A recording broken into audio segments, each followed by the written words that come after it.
కడప జిల్లాలో కాసేపట్లో ZP chairman ఎన్నిక జరగనుంది. వైసీపీ అభ్యర్థిగా బ్రహ్మంగారి మఠం, జెడ్పీటీసీ సభ్యుడు రామగోవిందారెడ్డి పేరును ఖరారు చేశారు. ఈ జెడ్పీటీసీ ఎన్నికలో వైసీపీకి సంపూర్ణ మెజారిటీ ఉంది. 50 మంది సభ్యులకు గాను 48 మంది వైసీపీ సభ్యులున్నారు. రామగోవిందారెడ్డి పేరును బలపరిచారు మైదాకూరు జెడ్పీటీసీ ప్రసన్నలక్ష్మి, పిట్టు బాలయ్య.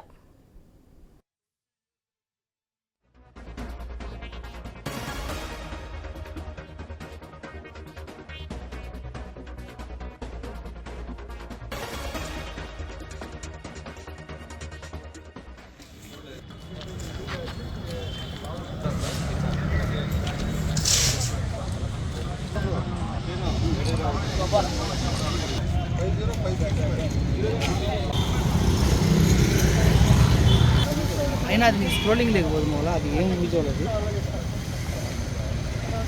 కదా పోయింది మీరు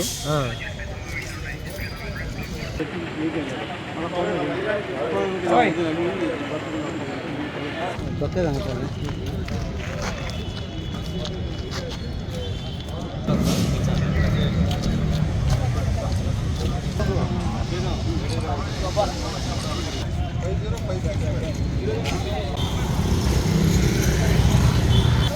అయినా అది స్క్రోలింగ్ లేకపోదు మూల అది ఏం కూర్చోలేదు కదా పోయింది మీరు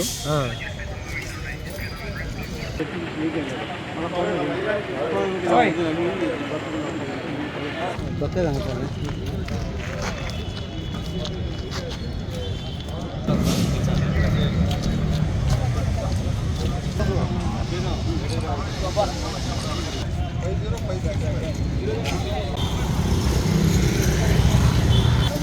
అయినా అది స్క్రోలింగ్ లేకపోదు.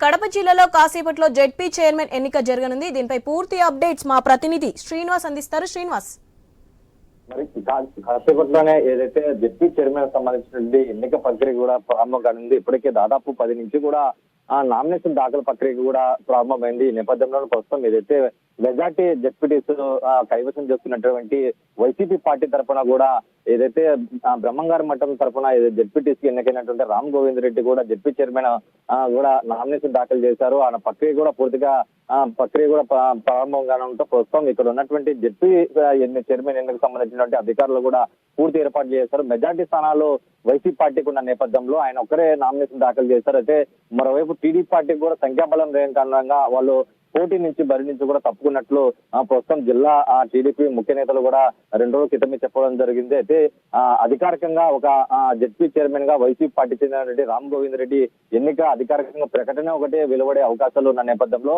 మిగతా ప్రక్రియ మాత్రం కూడా యథావిధంగా జరిగే అవకాశాలు ఉందని చెప్పవచ్చు. దాదాపు ఇప్పటికే వైసీపీ పార్టీ చెందినటువంటి దాదాపు 42 మంది జెడ్పీటీసీలు కూడా ఈ ఎన్నికకు సంబంధించినటువంటి జెడ్పీ సమావేశ హాల్లో కూడా రావడం జరిగింది. ఏదైతే క్యాంపు రాజకీయాలు దాదాపు ఆదివారం నుంచి కూడా జెడ్పీటీసీలను కూడా కాపాడుకునే ప్రయత్నంలో కూడా వైసీపీ అధిష్టానం కూడా వాళ్ళని హైదరాబాద్ తరలించారు.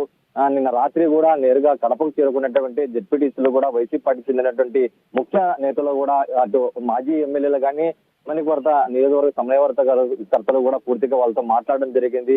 ఈ క్రమంలోనే ప్రస్తుతం మెజార్టీ స్థానాలు కూడా ఉన్న నేపథ్యంలో వైసీపీ పార్టీ తరఫున కూడా రామ్ గోవింద్ రెడ్డి అధికారికంగా ప్రకటన ఒకటి అధికారులు వెలువడే అవకాశం ఉంది. దాదాపు 12 నుంచి 1 గంట ప్రాంతంలో ఈ అధికారిక ప్రకటన వచ్చిన అనంతరం కూడా ఆయన చేత ప్రమాణ స్వీకారం చేసే అవకాశాలు ఉన్నాయి.